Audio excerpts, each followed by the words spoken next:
नेपाली वजीर आजम की पोती बॉलीवुड स्टार कैसे बन गई? मनीषा कोइराला ने मां को कैसे ब्लैकमेल किया? बॉलीवुड अदाकारा मनीषा कोइराला का शुमार 90 की दहाई की बेहतरीन अदाकाराओं में होता है। तहां बहुत कम लोग ये जानते हैं कि उनका ताल्लुक नेपाल के बड़े सियासी खानदान से है। यहाँ तक कि उनके दादा नेपाल के वजीर आजम भी रह चुके हैं। दिलचस्प बात यह है कि अदाकारा मनीषा के फिल्मी सफर के पीछे उनकी दादी का बड़ा हाथ था।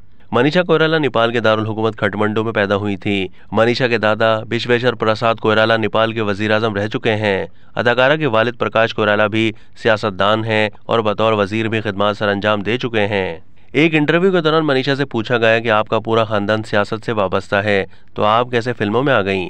जिसके जवाब में उन्होंने बताया कि मैंने अपनी दादी से कहा कि मुझे फिल्मों में काम करना है, तो वो मान गईं, क्योंकि शायद उनकी भी बचपन में ख्वाहिश थी कि वो फिल्मों में काम करें। मनीषा कोइराला ने मजीद बताया कि दादी को एक बार मना लिया तो फिर बाकी के लोग चुप थे।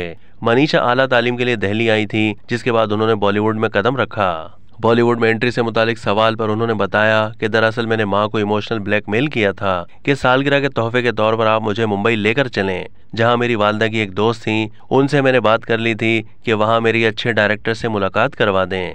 उन्होंने बताया कि मैं अपनी वालदा के साथ दिल्ली से मुंबई गई थी, जहां हमने चंद फिल्म साजों से मुलाकात की। इस तरह मनीषा कोइराला ने बॉलीवुड इंडस्ट्री में कदम रखा। मनीषा की पहली फिल्म नेपाली जबान में सन 1989 में नेपाल में रिलीज हुई थी, जिसका नाम फेरी बथोला था, और मारूफ हिदायतगर सुभाष घई की फिल्म सौदागर से उनकी बॉलीवुड में एंट्री हुई, जिसके बाद उन्होंने खामोशी, अग्निसाक्षी और बॉम्बे जैसी सुपरहिट फिल्मों में अपनी बेहतरीन अदाकारी के जौहर दिखाए।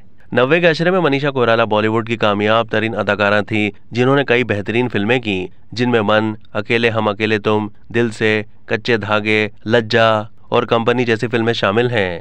मनीषा ने 2010 में नेपाल के कारोबारी शख्स सम्राट बहल से शादी की थी, जो उनसे लगभग 7 बरस छोटे थे, लेकिन उनका यह रिश्ता ज्यादा अरसे नहीं चल सका और 2012 में ही दोनों अलहदा हो गए। फिर इसी साल अदाकारा मनीषा कोइराला कैंसर के मर्ज में मुब्तला हो गईं। इस खतरनाक बीमारी में मुब्तला होने के बाद उन्होंने हिम्मत नहीं हारी और 1.5 साल तक अमेरिका में कैंसर का इलाज करवाया। बॉलीवुड अदाकारा ने कैंसर के खिलाफ इंतहाई मुश्किल जंग लड़ते हुए अपनी बीमारी को शिकस्त दी।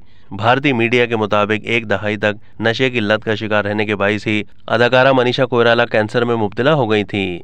नशे की वजह से उन्हें काम मिलना भी बंद हो गया था। सेहतयाब होने के बाद मनीषा ने दोबारा फिल्मों में काम करना शुरू किया। संजय दत्त की जिंदगी पर बनने वाली फिल्म संजू में मनीषा ने उनकी वालदा नरगिस का किरदार अदा किया था, जबकि संजय दत्त का किरदार रणबीर कपूर ने निभाया था।